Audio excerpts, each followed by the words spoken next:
Oh. Are we all having trouble on Turning Point because of Wi-Fi? Or is the Wi-Fi okay for anyone?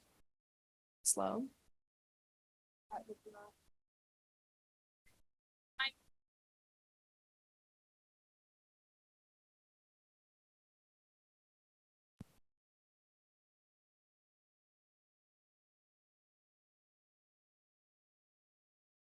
Oh, I'm on.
Okay.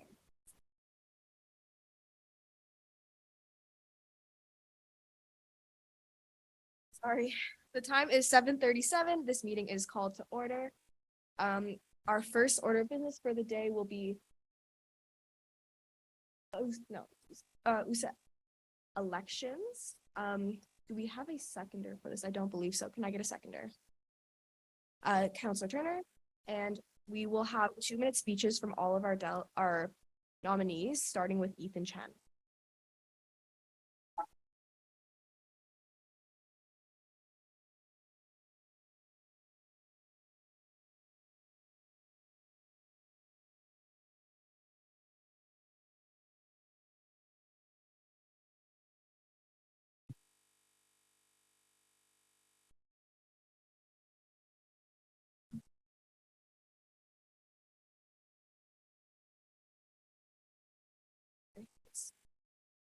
Oh, there's.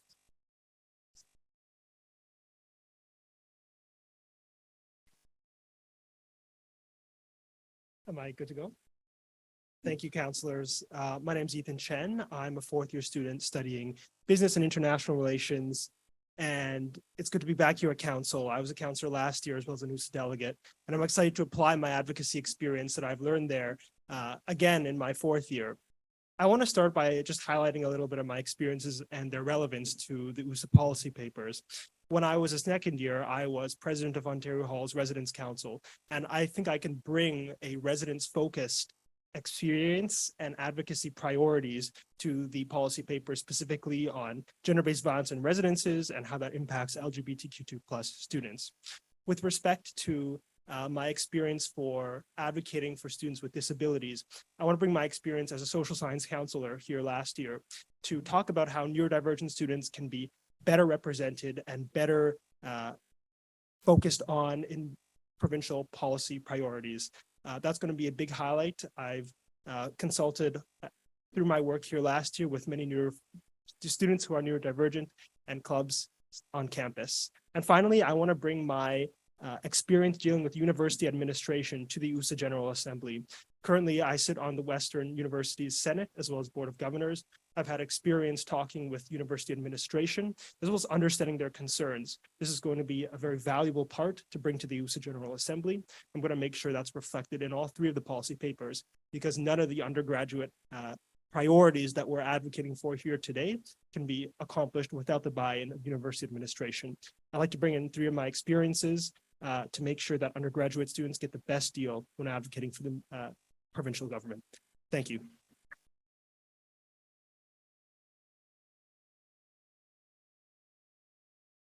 Next, we'll have Kathlina Enriquez.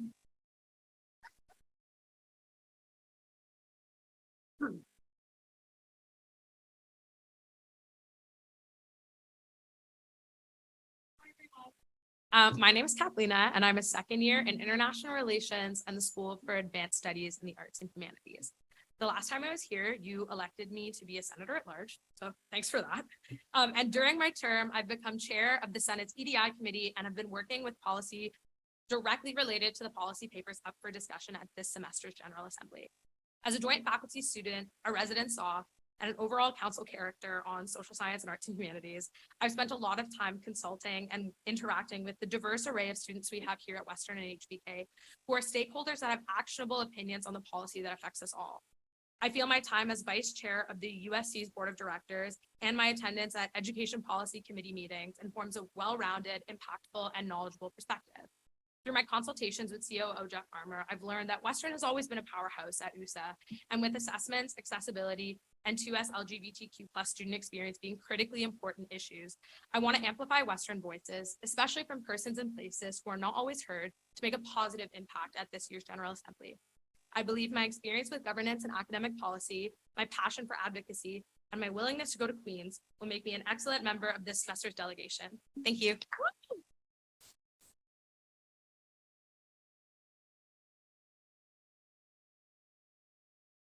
Next up, we have Simran Khalsi.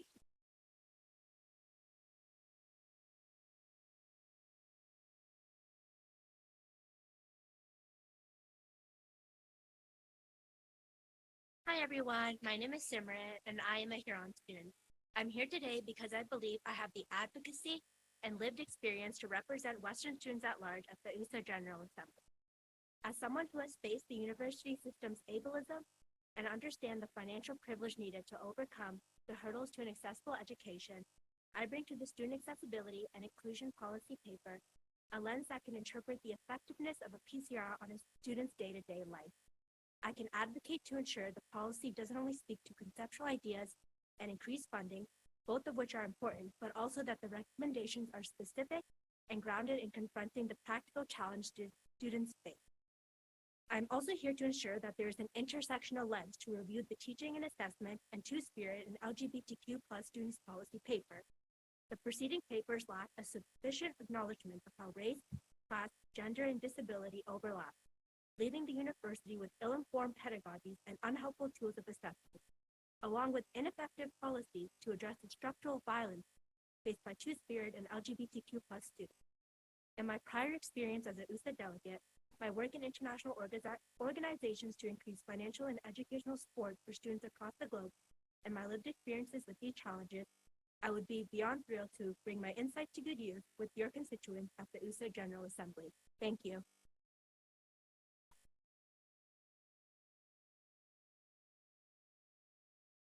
Peter Kerma.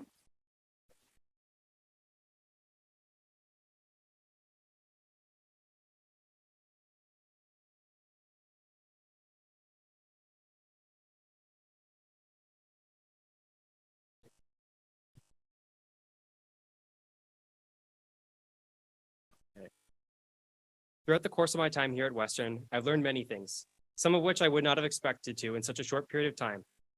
I've always been of the mindset, leave a place better than how you found it. And that's exactly how I intend to pursue my university career. That's what inspired me to pursue the position that I hold today, so I can begin my journey of advocacy. Today, I'm running to be an USA delegate, where I will be able to advocate on behalf of students to the Government of Ontario. I hope to make life better for students at Western, no matter how large or small an impact I might make. Through consultations throughout this past month, I've learned about the vast importance of accessibility on campus, particularly here at Western, where accessibility services aren't actually that accessible, which is ironic. On a provincial level, I believe that we can advocate for province-wide accessibility within our post-secondary institutions. Understanding the unique issues that disabled students endure is crucial to equity, diversity, and inclusion concerns in universities throughout the province. Throughout these past few weeks, I've also had the opportunity to learn about academic concerns on campus. Teaching and assessments have always been a hot-button issue here at Western, whether that was a student concerned about their boring professor who just reads off the slides, or that 5,000-word essay, which is due next week. There needs to be increased regulations around these, and I believe USA can guide the provincial government in this direction. As a queer counselor as well, I understand the unique concerns facing LGBTQ+ and queer and Two-Spirit students on campus, and I believe that I can make a difference in this area. In all that is happening now and all that will happen in the future, I plan to be here for the Western community, advocating and ensuring that voices are heard. The best way you can help me do this is by electing me as one of this term's USA delegates. I appreciate you taking the time to listen to me today, and I thank you for your support.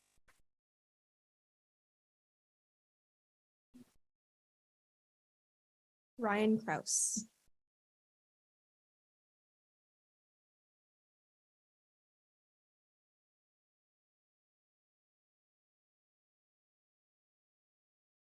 Hi, everybody. My name is Ryan Krause. I use he, him pronouns, and I would love to represent all of you and your constituents at the USA conference this month. When trying to enact change, it is essential and important to find points of advocacy with which the change makers could relate to the most amount people for the people who are most disproportionately impacted. Recognizing, of course, my privilege as a straight passing and a white passing man in university, it has been very important for me to use my privilege for social good. It has been and remains clear how segregation and implicit bias impact marginalized people, so I would love to continue my advocacy efforts by being a USA delegate. Through my work last year at the VP of University Affairs at Ivy, as well as being a USC counselor, I realized the importance of effective advocacy work. It became clear early on that my role in Ivy, that at Ivy, it was a very unequal place in its diversity of thought and marginalization of BIPOC students and women. So I enacted systems of anonymous reporting for marginalized students and instituted mandatory EDI training for every Ivy student. This year, I've continued my advocacy work through being the undergrad representative for the Student Services Committee, where I've learned about how to effectively communicate with Western Vice Provost and admin when deciding the allocation of your ancillary fees. Through this opportunity with USA and my past experience, I would love to bring my work of advocacy from the Western level to the provincial level. Thank you all for listening.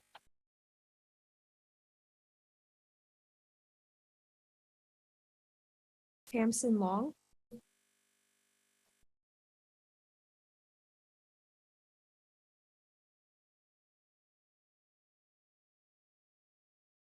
Hello. For those who do not know me, my name is Tamsin, and I'm a fifth-year Women's Studies, History, and Political Science student. I'm also your AVP Public Affairs. Today, I'm hoping to gain your vote in representing the Western student body at the USA General Assembly this spring.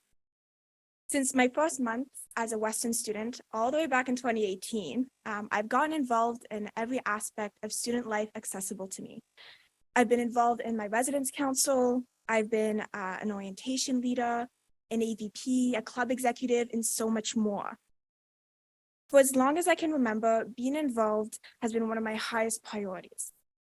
But then a global pandemic hit, and life changed for many of us. I started to focus on advocacy work and got involved directly in my community.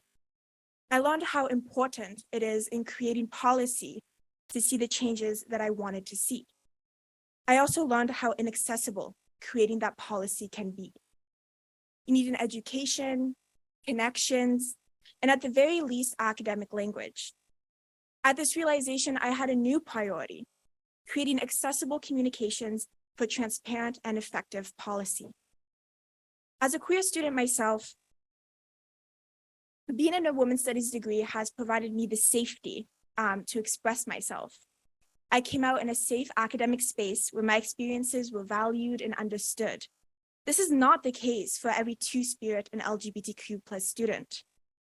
From experience, I understand how hostile academic spaces can be. Here at Western, we have the luxury of an amazing Students' Council that provides support for LGBTQ plus students. We have Gen, Pride USC, the Peer Support Center, but this is not a universal student experience. And I know that my firsthand personal and academic knowledge on queer issues will be invaluable at USA. I look forward to connecting with other LGBTQ plus students at the conference with the goal of creating a strong universal policy for the entire province. Additionally, over the pandemic, I have worked on diverse accessibility projects. I worked with the accessibility coordinator at the City of London. Together, we created effective and accessible outreach solution during a COVID-19 pandemic. I also worked with the CNIB to translate legal jargon into accessible plain language. Accessibility has always been a very important issue to me, and I'm grateful that I've been given the tools necessary to advocate for a more accessible world. And I want to use these tools at USA. Lastly, I am of course interested in how universities run their classes.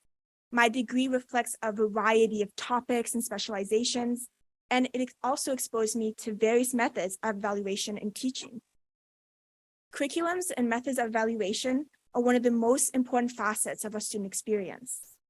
It is important that as students, we keep our voice center stage during discussions on teaching and assessment.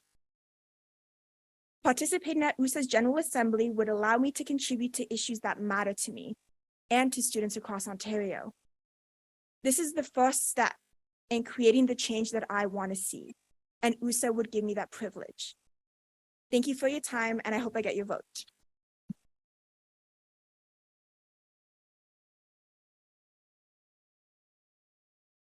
Madison Millens.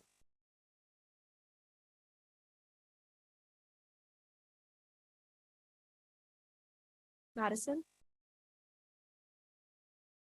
Okay. Ankita Mishra.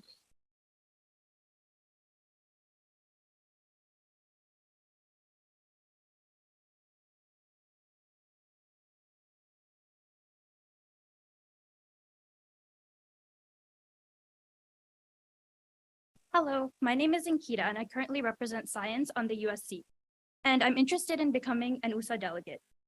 I've never been involved in something of this kind, so I decided to read over the 3 policy papers in question on USA's website, and one of them caught my attention in particular, and that was the Student Accessibility and Disability Inclusion paper.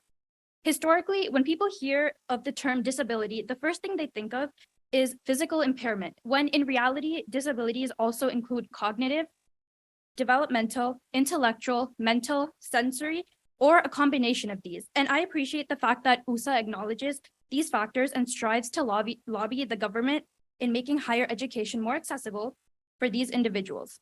This paper addresses the financial barriers in place for students with disabilities, and I believe that finances should not be the reason that these students cannot have a fair undergraduate experience. I've spent a lot of my summers working in camps with children who have learning disabilities, which is why I appreciate this initiative in particular, and it's very important to me because I would like to see these children grow up and go to post-secondary institutions that continue to grow and create an ideal learning environment for them, should they choose to take this path. On the topic of creating safe learning environments, the other 2 papers about teaching and accessibility and Two-Spirit and LGBTQ students, they strive to achieve these goals as well. I am grateful to the fulfilling experience that this campus has provided me. It really helped me step out of my comfort zone, and it helped me, and that's the reason why I'm able to stand here before you all today. And I believe that all students should feel nothing short of this experience. I would love to be involved in the USA General Assembly this spring in representing and contributing a positive student environment. My thoughts align with a lot of the recommendations written in these 3 policy papers, and I believe that I can help review these policies with an open mind and contribute to the best of my abilities, as well as learn something from this experience as well. Thank you.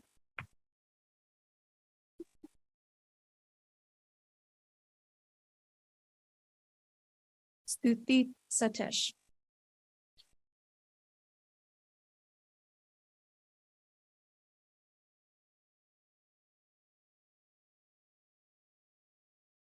Thank you, counselors.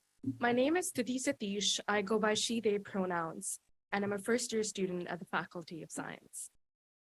For the past 5 years of my life, I have struggled within educational systems and settings, and while will perhaps continue to battle unfair odds for the years that lie ahead. And it took me far longer than it should have to realize that the challenges I grapple with aren't a reflection of my intelligence, capabilities, or identity. And it simply reflects a system that overlooks people like me. And undoubtedly, this needs to change. And that is what this USA conference is looking to do. And I should not have to take pride pins off before talking to professors or doctors at student health services, or have accessibility requests denied by professors who do not have the capabilities to judge accessibility requests. And while I have run out of time to have been counselors on Western's campus, but amidst all of this, Western has also given me the opportunity to be myself and to come out and be my true authentic self.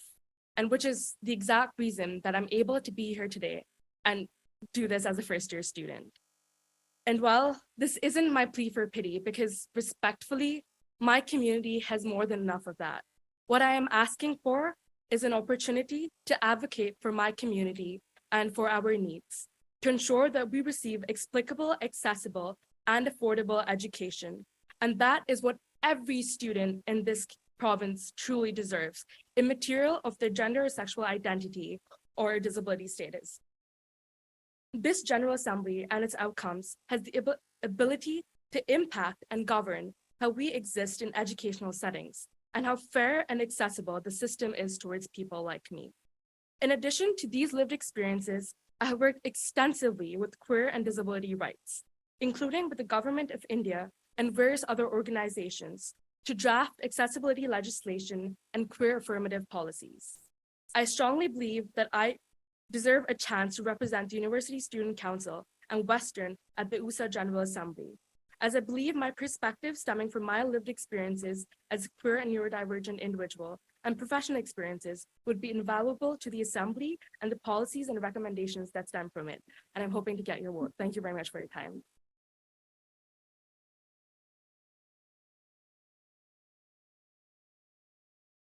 Bianca Sriharan.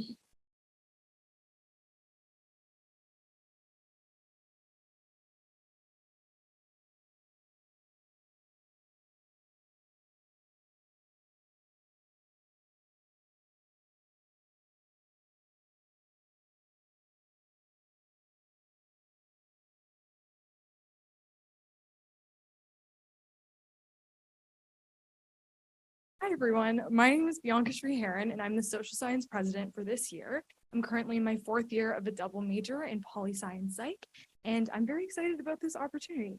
I'll keep this short and sweet so as not to add too much to this already long agenda. So here are 3 reasons why I'd be a great USA delegate. First and foremost, last year I was the AVP of External Affairs and had the opportunity and privilege to write one of the USA policy papers. Knowing the background of the writing process and watching Rex go from paper to reality has given me really great insight on what makes a good policy recommendation, but more importantly, what makes a feasible policy recommendation. As we know, USA does a lot of great work, and I think being a delegate and giving my policy 2 cents would make me a great addition to the team. Second, having been a student senator and current faculty president, I've heard my fair share of complaints about anything to do with teaching, assessment, academic accommodations, anything to do with academic counseling, really. And I think the amount of feedback that I've received has given me a really in-depth understanding of what students are really looking for. Additionally, I have a great understanding of where the government has room to step in, just because of the research I've had to do through my role on Senate. Last and certainly not least, I will actually read the policy papers. I think I will actively make an effort to round out my knowledge and fill any gaps that I have in terms of the other policy papers I'm not as familiar with, and I'll do my best to give insightful comments and feedback where necessary. And this is my only campaign promise, and I promise to fulfill this because I thoroughly enjoy reading policy. Thank you all for your time, and I hope you can agree with this BS, cue laugh, and let me represent us at USA. Thank you for listening.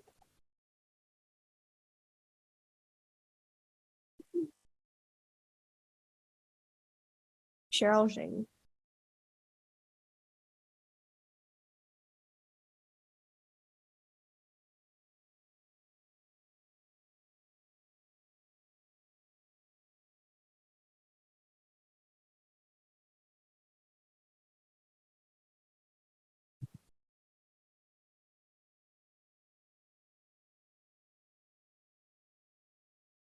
Hi guys, my name is Cheryl. I'm currently a third year student in physiology. As a two-time science faculty soft, a USC graphic design intern last year and this year's APP peer programs, I've gotten a really amazing chance to work with and learn from so many different perspectives here on campus. Coming into university in first year, the work that Council and USA did specifically seemed so far away and so removed that now that I am working with these people every single day, it seems like such an amazing opportunity. In my current USC role, I work really closely with Pride USC as well as ethnocultural support services, in addition to various different peer support programs, in order to take account their suggestions. I also co-run the Equity Advocacy Committee with Madison, which aims to involve different EDI network and stakeholders in open floor discussions and consultations in order to both learn from them as well as work together to figure out different ways to recognize existing biases and limitations, whether it be in the classroom, in the club space, or beyond campus. As such, I've gotten a really special and valuable opportunity to work with and learn from so many different and diverse perspectives here on campus, which has given me unique insight into some of the policy papers that will be discussed, such as teaching assessment, as well as student accessibility and disability inclusion. So overall, as an USA delegate, I would do my best to represent the voices of different communities here on campus, and really try to follow in the footsteps of the different student leaders here on campus who inspire me every day. Yeah, thank you so much for listening.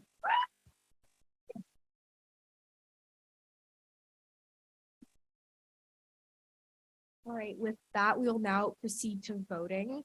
I'm posting a link to the ranked ballot in the general channel of Slack. So if you would like to head out. Did everyone see that?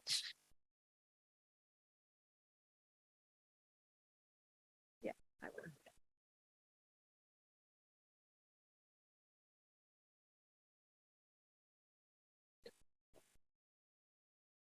Can everyone see that? Yeah. Okay. Yep. Point of information. If you are proxying for someone, Can you? So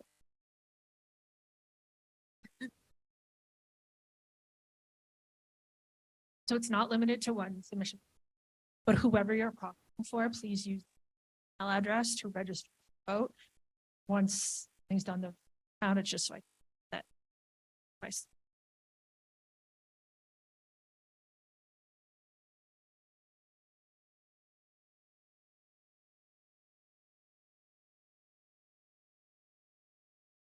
This is a Google form in the general chat of Slack.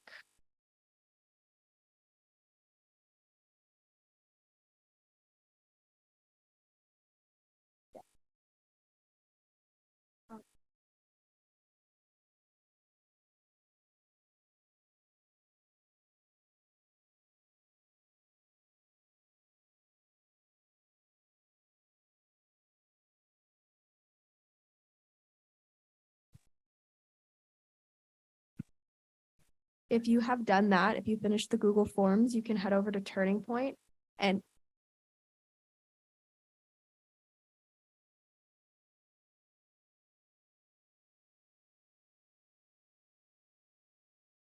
then once you've filled that out, you can head over to Turning Point to vote on the motion itself, which is just the motion that says whatever the results are will happen.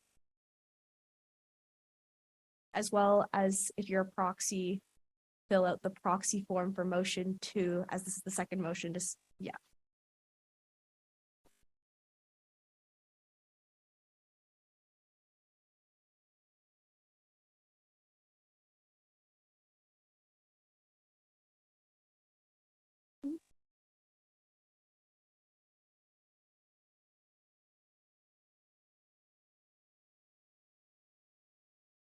That's a clerical error. Follow what's on the ballot, which is 6.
make sure to also go to Turning Point as well as the ballot.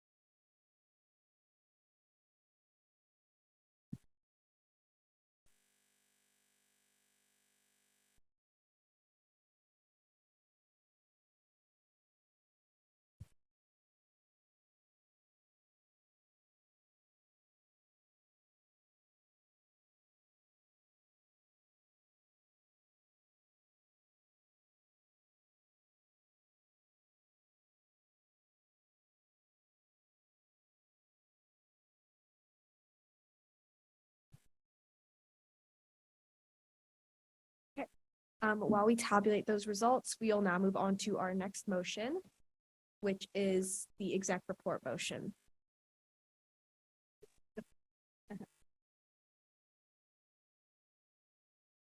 President Gardner, you have the floor if you would like to speak. Okay, thank you.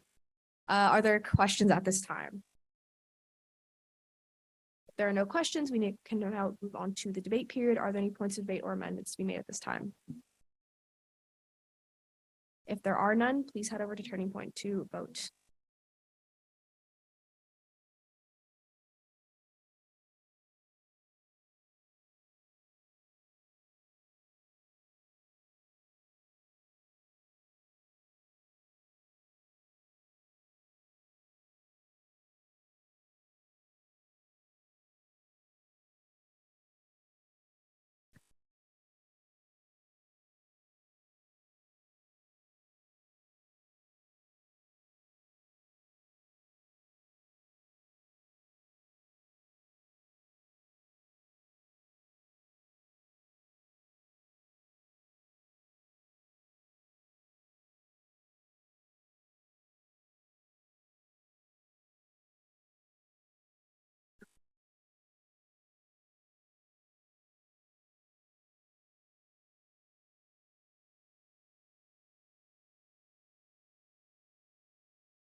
Please try to vote on Turning Point in a timely manner.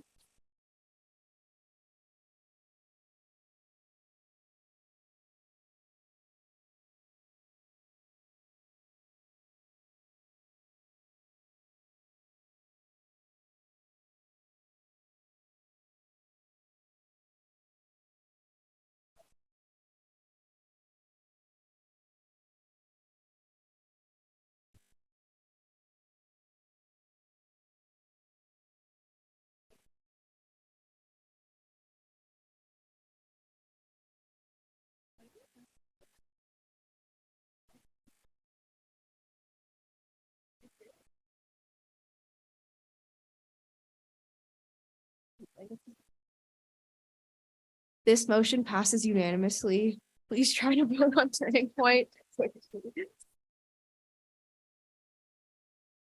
We will now move on to our EA motions. First up, we have the provincial budget submission recommendation. President Gardner, you have the floor if you'd like to speak on that. Are there any questions? Are there any points of debate or amendments at this time? If there are none, please head over to Turning Point to vote.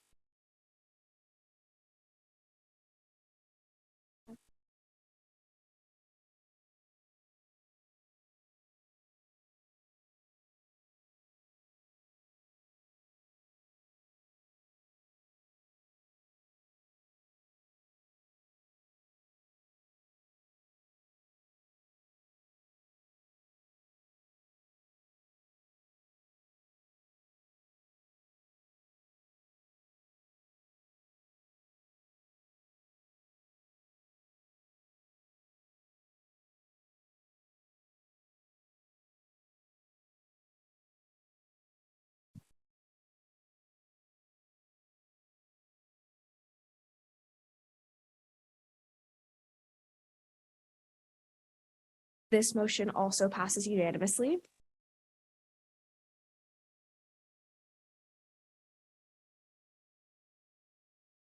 Our next motion is on the motion regarding the CASA observership. President Gardner, you have the floor if you would like. Are there any questions? All right, if there are none other points of debate or amendments to be made at this time.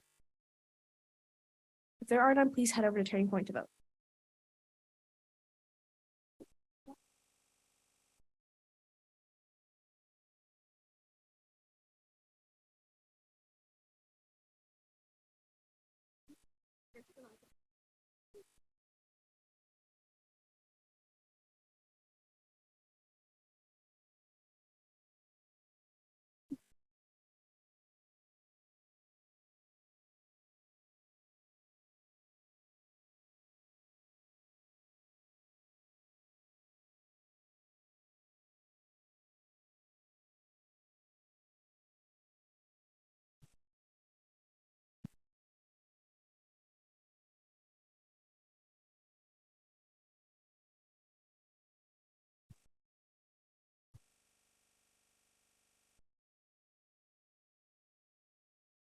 This motion also passes unanimously.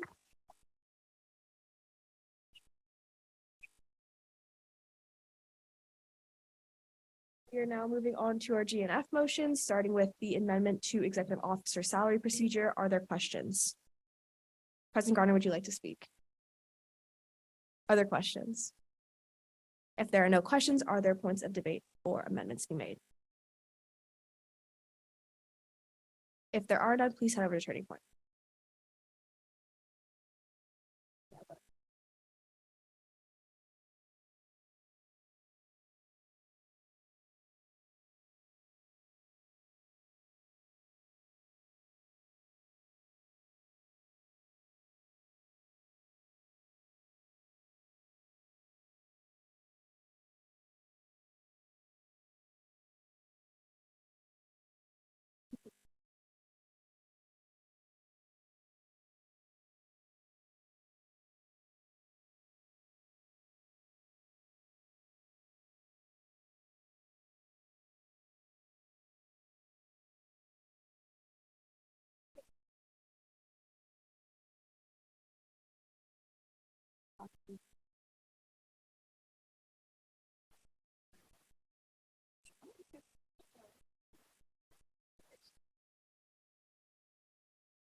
This motion also passes unanimously.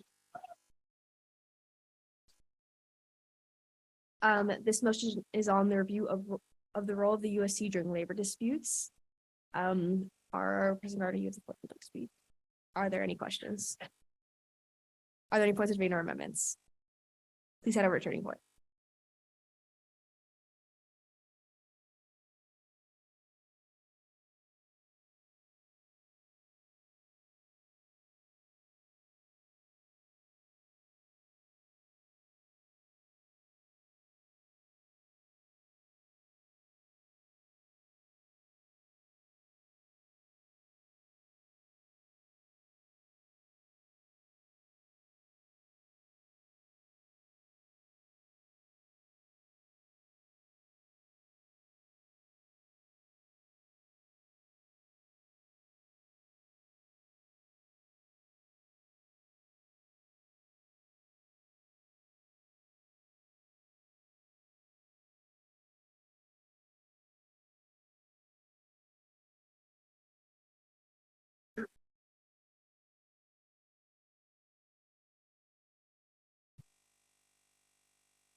This motion also passes unanimously.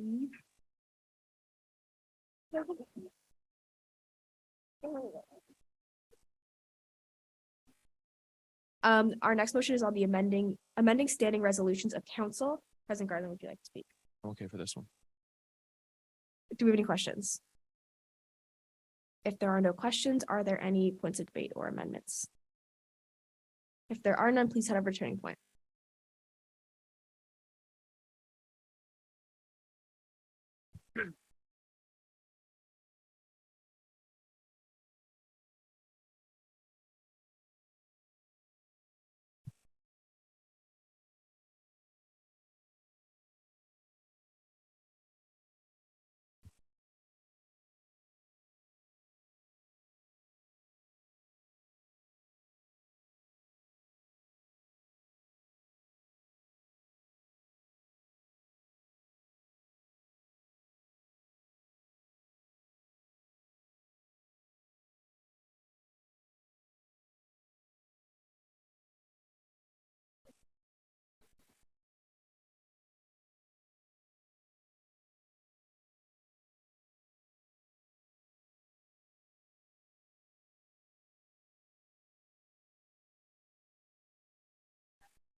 This motion also passes unanimously.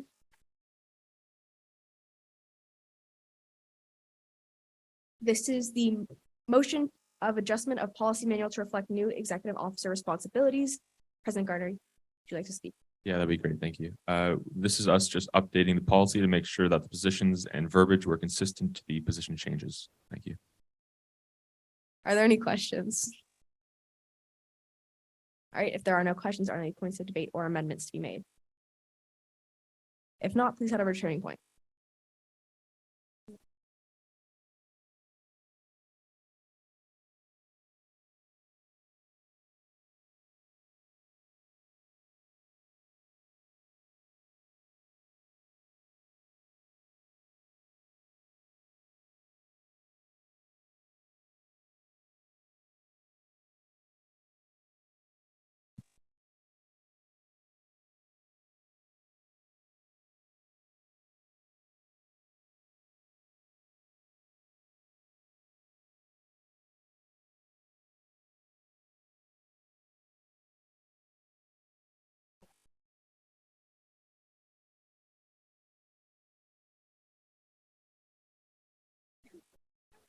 This motion also passes unanimously.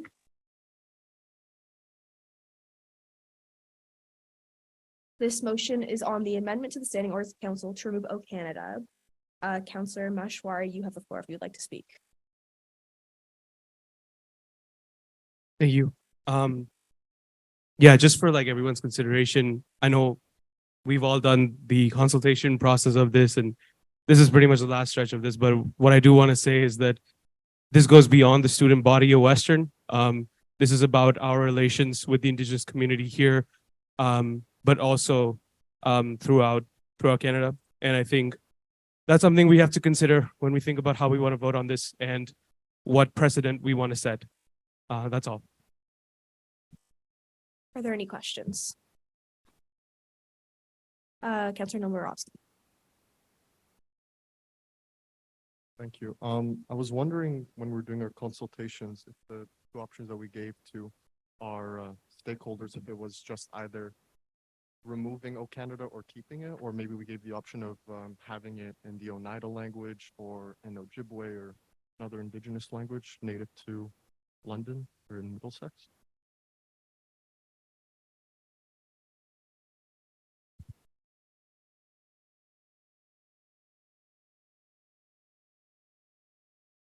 Okay, fantastic.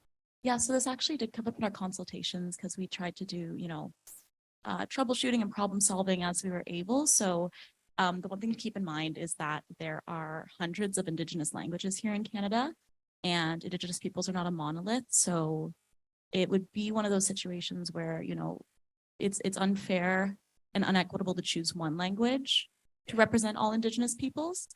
And as well, we don't, for example, do the national anthem in any other language in the first place. So it was discussed. It was not something that was particularly favorable. Thank you. Further questions? Go ahead.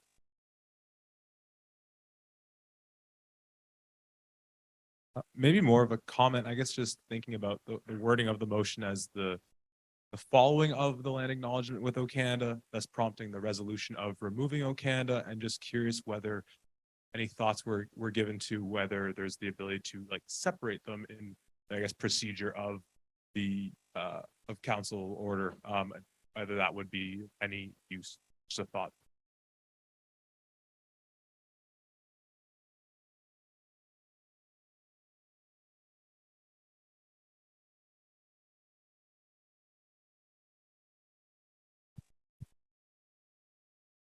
Yeah, something like that was thought of, although I think it's an interesting idea or amendment.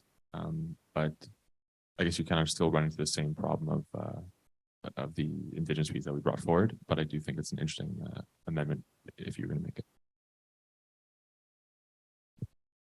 Further questions? All right, if there are none, we'll now move on to the debate period. Are there any points of debate at this time? Councilor Turner.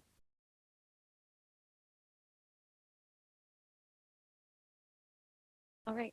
Hi, everyone. So I just wanted to speak in favor of this motion. So there are a myriad of factors that went into my decision to speak in favor of this motion. First and foremost, we know that precedent indicates that not a lot of faculty or no faculty councils include O Canada in their standing orders. That's something that, as an arts faculty president, that we don't include O Canada in our standing orders. So that's one, kind of procedural reason to be in favor of this motion. In terms of the arts consultations that myself and Tiffany had, half of my consultations were in favor of the motion, whereas the other half presented amendments for the motion. So some were already addressed, like discussing singing O Canada in an Indigenous language, or presenting the instrumental version of O Canada, which sort of proves that the existence of O Canada in our standing orders is problematic in and of itself. This is a larger conversation, like Siddharth mentioned earlier.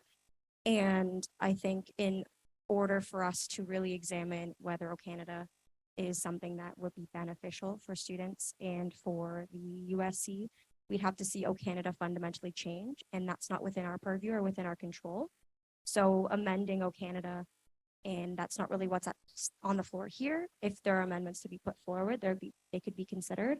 But from my perspective and the consultations that we've had in the arts and humanities faculty, we are in favor of the motion, given the fact that the consultations have indicated that O Canada is not something that is beneficial to all students. Finally, what I'd like to say is that I would encourage you all to morally defer to Indigenous communities at this time. And this conversation, as has been said, is larger than us. And if we're making a decision on behalf of students at large, and the voices central to that decision have been the Indigenous community, I think morally deferring to that community and making those voices central in our decision is paramount. Thank you. Are there any further points of debate at this time? Yep, Councilor Cunis. Hi, everyone. I'd like to put in the attention of councillors here that actions like these ones may affect our ability to focus on material ways to improve our relationship with Indigenous people.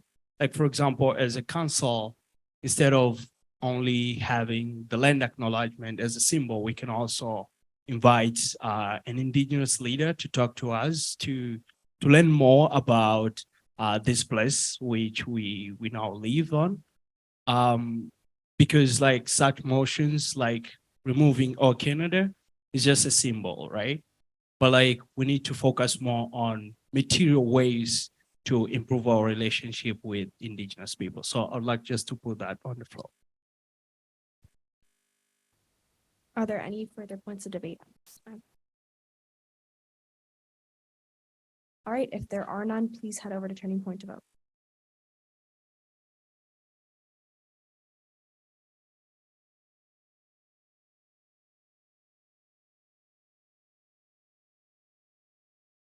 That happens during the debate period.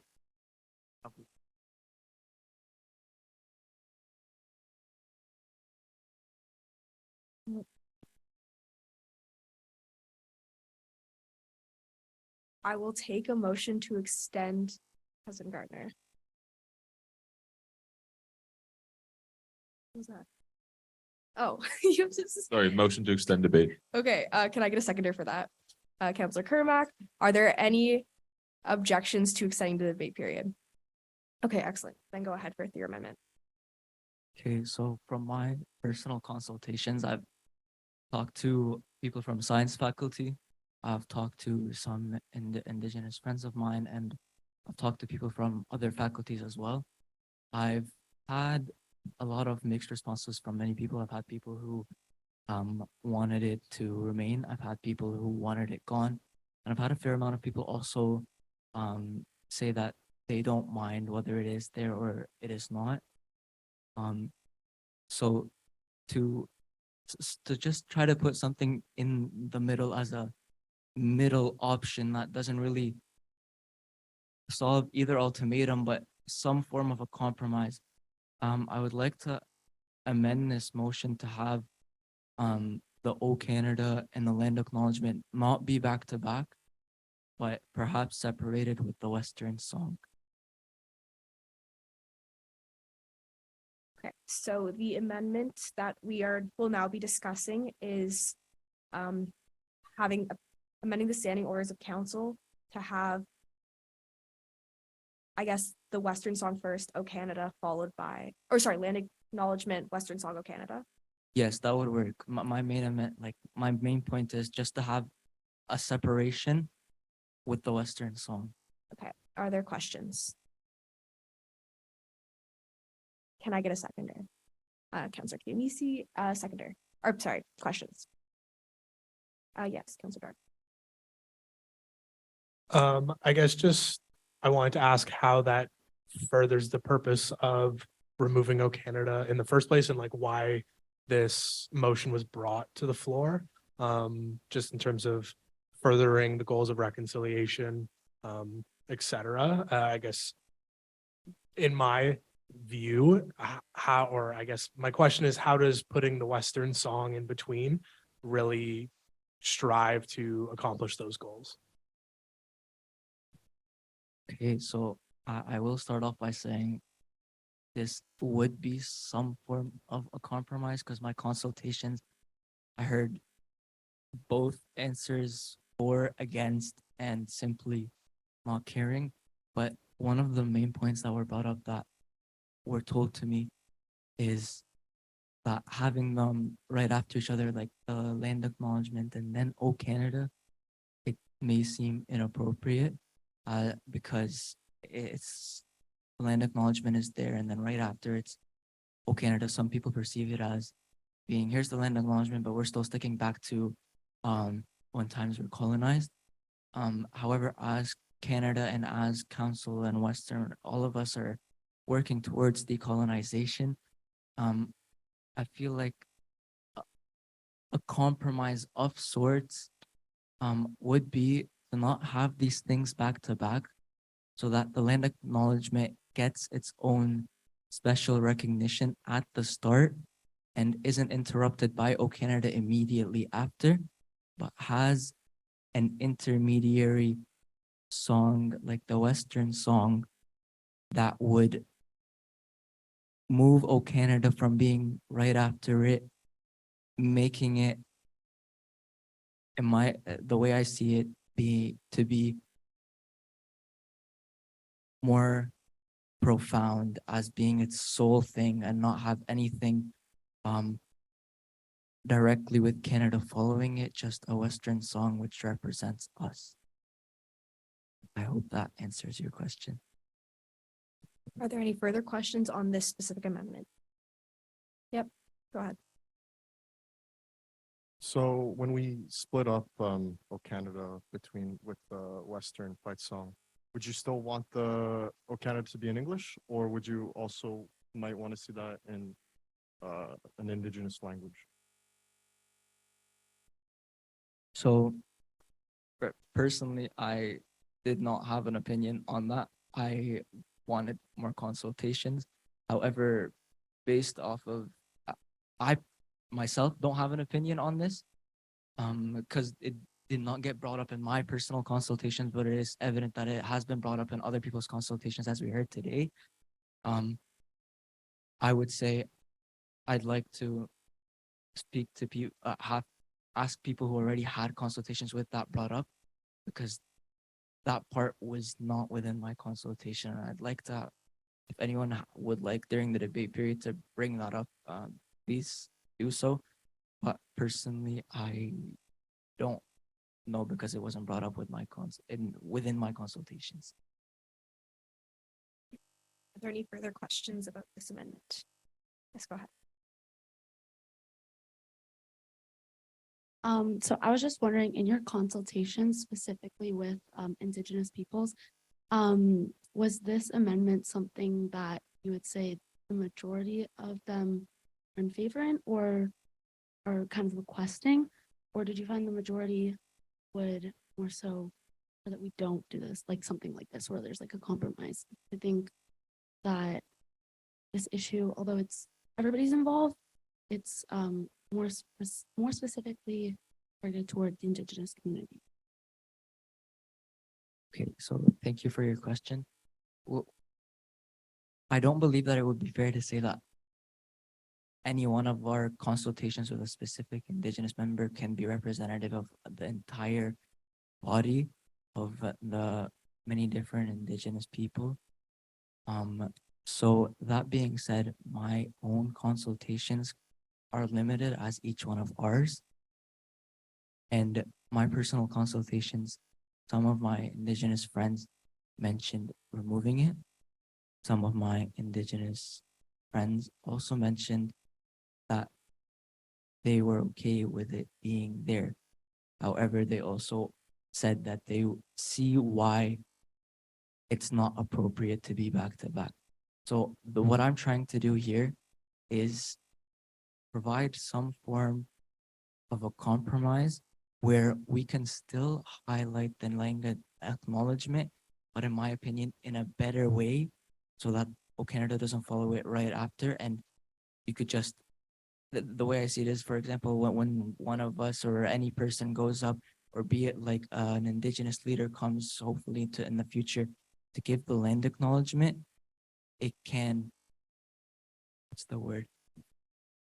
Stay with us and just be with us. We're able to reflect on the message more and better, since there's no interruption with O Canada after it, but rather just the Western song. So I cannot answer your question and say this is representative of the entire Indigenous body, because I don't believe any person's own consultations can represent all, but we could reach some form of, we could work together to try to come up to a better solution. And what I propose is merely a compromise, trying to work things out while making the language of acknowledgement have a more profound platform and just putting it higher on our list. This will be the last question we take in this question period. Go ahead. This is kind of an open question, so I guess anybody can answer this. It didn't come up in my consultations, but I was wondering, has anyone consulted about the fact that, you know, Western is a colonial institution as well, and buffering one colonizing song with another colonizing song might not be the most appropriate thing to do in this situation, and that this isn't really changing anything at all?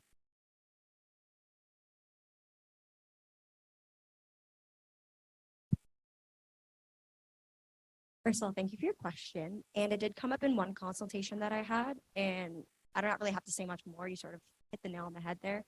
I think that we'll have voice concern, or at least have, you know, in discussions with me, voice concern about the Western song and the fact that this is a colonial institution. And just to reiterate your point, like buffering the one song doesn't really address this issue. So it did come up in one conversation I had, and that was sort of something that was also addressed. Like obviously the original motion wasn't addressing the Western song, but now that the Western song has come into play, I think it's something we also have to consider it of. Okay, that concludes the formal question period of this amendment. are we moving on? Okay, we're gonna move on to the debate period of this amendment. This is specifically about amending the original motion, whether you're for or against amending the original motion. Councilor Mashroom, go ahead. Thank you, Speaker. I'm against this amendment. I do want to amend the conflict resolution tendency of Councilor Serafian, but at the same time, when we introduce words like compromise into discourses of colonization, they're inconsiderate. And frankly, they fail to address in any way, in my opinion, the intent of this motion, which is to improve our relations with the indigenous peoples here, but also understanding that this goes beyond that. And this is not simply about the institution, but in general about how we conduct our relations and our attitude towards indigenous peoples, but towards reconciliation at large, which is currently something that is being subverted in public discourse. So at this time, I would oppose this amendment. Councilor Kermack. So I just wanted to speak in favor of this amendment.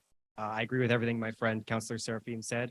I believe that this is a good solution for a very divisive issue, and he has my support. Okay, are there further points? Yes, go ahead.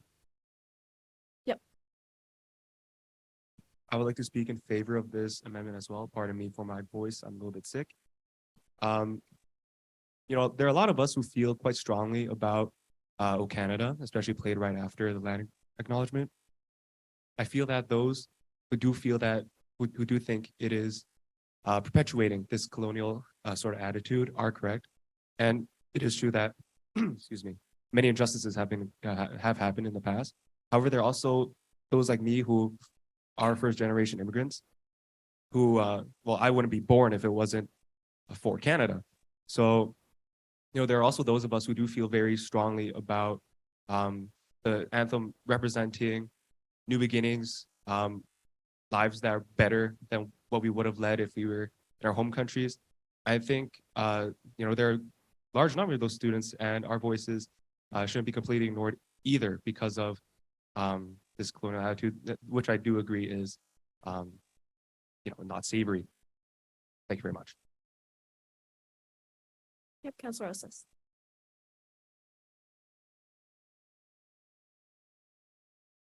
Okay, thank you. I appreciate everyone's questions. I think they really add to the conversation. I'm going to go ahead and say that I think I'm going to speak against the motion, the amendment, because I think you guys are stepping a bit away. We're talking about the amendment, and I think it's important to remember that this is very separate from the conversation we're having right now. This amendment kind of takes away from what we're looking at. We're not talking about whether we're keeping the song or not. We're talking about whether we're moving in a different spot. I don't think this addresses the core issue of what we're having. So I think that we should probably move it forward and go back to the original. Thank you. Our final point of debate will come from President Gardner. I was going to call the questions. That's perfect. Allowing that, so this is on adding the amendments. If you want to check it out in the agenda, that's where it's written. So it's not on the board right now. This is about amending the original motion to separate the land acknowledgement in O Canada by the Western song. All those in favor, please raise your placard. And there's also for proxies, there's about to be a bar on on the proxy form for you to vote. All those in favor, please raise your placard.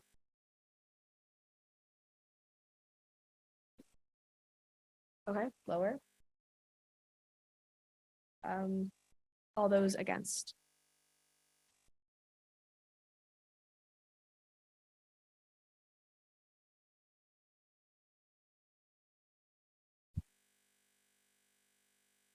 Lower. And those abstaining.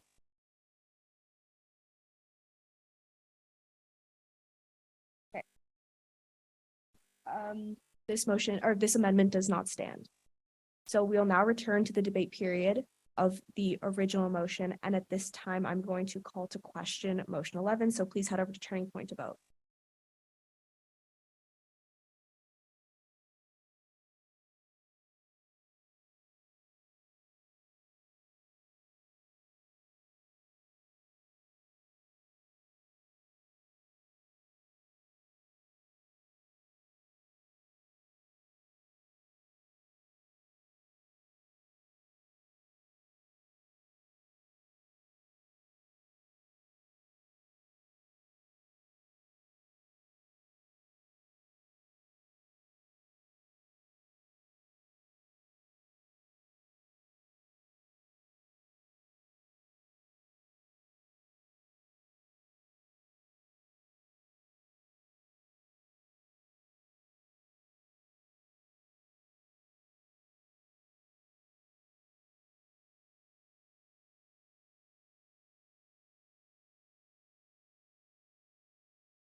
This motion passes, though not unanimously.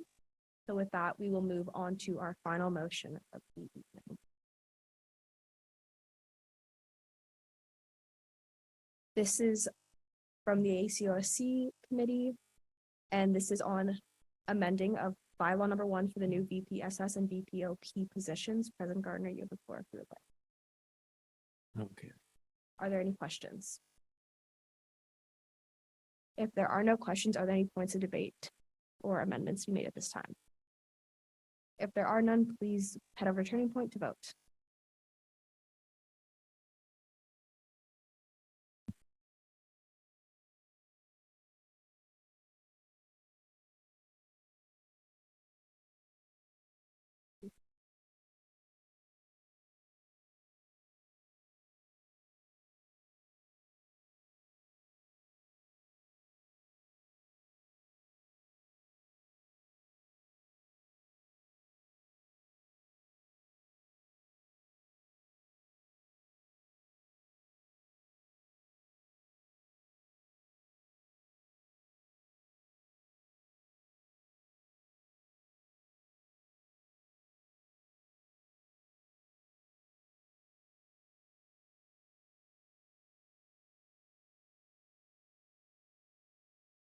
This motion passes unanimously, and that concludes our last motion for the evening. Before we start in our board discussion item, I'm going to announce our successful USA delegates, our candidates, delegates. We have Ethan Chen, Kathlina Enriquez, Simran Kalsi, Ankita Mishra, Bianca Sri Heron, and Sherelle Jing.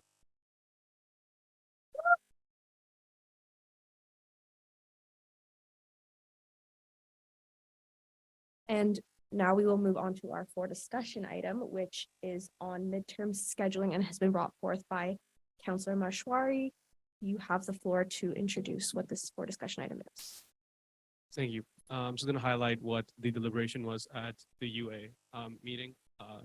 So obviously this is something that concerns academic policy and is more under the ambit of the Senate. However, during our last exam season, I thought this was something that, like, personally, a lot of people mentioned this to me. So I thought it'd be worth bringing up and seeing what we could do. And so essentially the conversation at UA was about highlighting the kind of conditions that exist right now for exams, considering that, like, I think the stipulation is that 3 exams can be scheduled within 24 hours and, like, students have to take those. It's pretty inaccessible, and there are lots of other problems with exam scheduling with regards to accessibility and accommodated exams. So the idea was just to kind of see where the scope of the USC lies, if there's any potential in improving that. To that extent, VPUA Lauren Jarman told us about currently what are the efforts being made, which they're a little lengthy. So if you want more information, you can talk to her on that. But at the same time, this is something that the UA is looking to address and potentially seeing if there's more scope for the USC to get more involved. So not much really there to debate, just a bit of an update. Is there anything anyone would like to add at this time? Yep, Councilor. Nothing to really add to this discussion specifically, but I just wanted to mention this, and I know a lot of you probably don't know, but I am an undergraduate representative on the Senate Committee for Academic Policy. So this would be something that we would potentially discuss in that space. So if you have any, constituent feedback about academic policy that you'd like to bring forth to myself, please do so. And this is something that if I have the space to do so, I will bring it forward. Yep, go ahead, Lauren. So much. Be here. Yes, similarly to Sydney, I'm also on the Senate Subcommittee for Policy, so this is certainly something that coming out. Hello? Okay.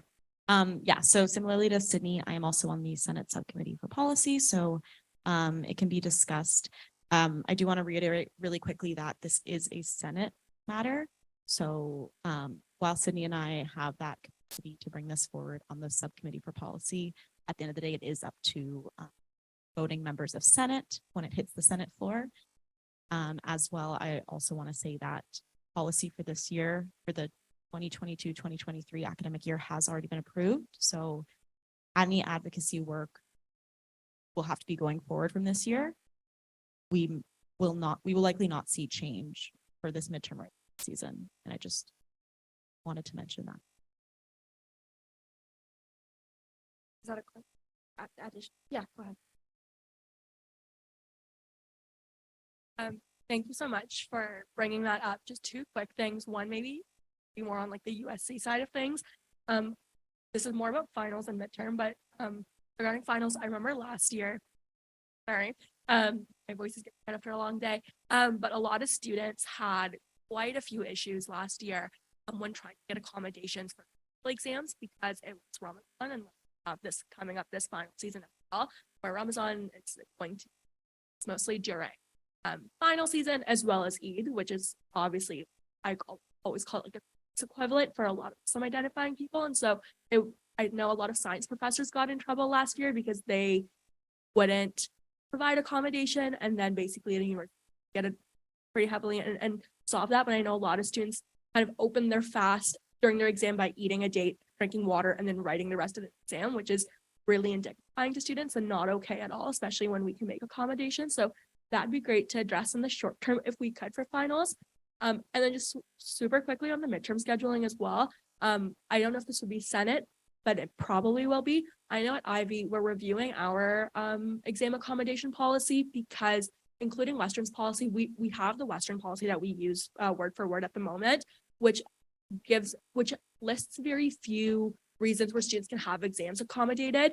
We saw some troubles with that this year, where one of the key callouts is athletes can get exams accommodated, but someone on, say, student government or someone going to a conference would not, even though they have to be at that event and have the same restrictions kind of as an athlete. So we're looking at opening up the Ivy policy and hope to have that in place next year. So it would be cool to see if main campus would follow that same process, and then hopefully it'd be easier to move at Ivy and other faculties as well. Just 2 quick points.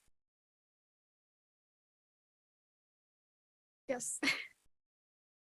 Thank you so much for bringing that up. Yes, so the Ramadan and Eid piece, I've been in discussions with the Office of EDI as well as the Registrar's Office since about November on this one. So we're trying to navigate and see what options there are. I don't want to give you a solid answer just in case anything changes, but I'll try to get back as soon as possible. When it comes to accommodations for, conferences, student government piece, this hasn't been brought forward in any capacity yet, so we can certainly talk more about that. Again, not sure if that's something that we would see come to fruition this year. I don't know what the Western perspective is on that quite yet, because we haven't discussed it. Yes, Councilor Durr. Has the standing committee UA discussed a proposal for midterms or brought up any sort of proposed plan for how you would ideally like to see them rescheduled, just in terms of the academic calendar and pushing that into finals period, as well as the potential ramifications that would have in terms of extending finals at least? I think it's unfortunately one of those pieces that falls out of our scope of expertise. That is something we would have to defer to, again, Senate, Registrar's Office, those kinds of people that year over year facilitate this examination and midterm process, just because it's not something that we oversee or have hand in planning. Again, I can do some investigation and try and get back to you on that though, because I don't have a very confident answer right now and I won't be able to give you one. Councilor Marsh. Yeah, I just want to clarify that midterm here is synonymous with exams, and this isn't about specifically midterms, but scheduling within within periods. So it's not about midterms extending the I'm not saying that it couldn't be about that, but this is more about per period scheduling and making exams more accessible and scheduling particularly within conflicts and multiple exams. So just wanted to clarify. I believe that exhausts our 10 minutes, if that's all right with everyone. And we're going to proceed with questions and comments from the Western community. So if anyone in the gallery would like to come up at this time, it's a question or comment.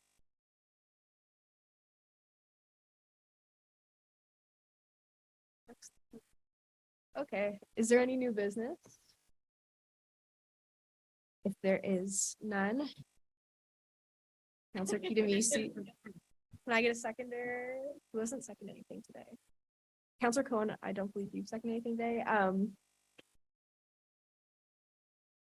Are there any objections to the termination of this meeting? If there are none. Woo! Everyone.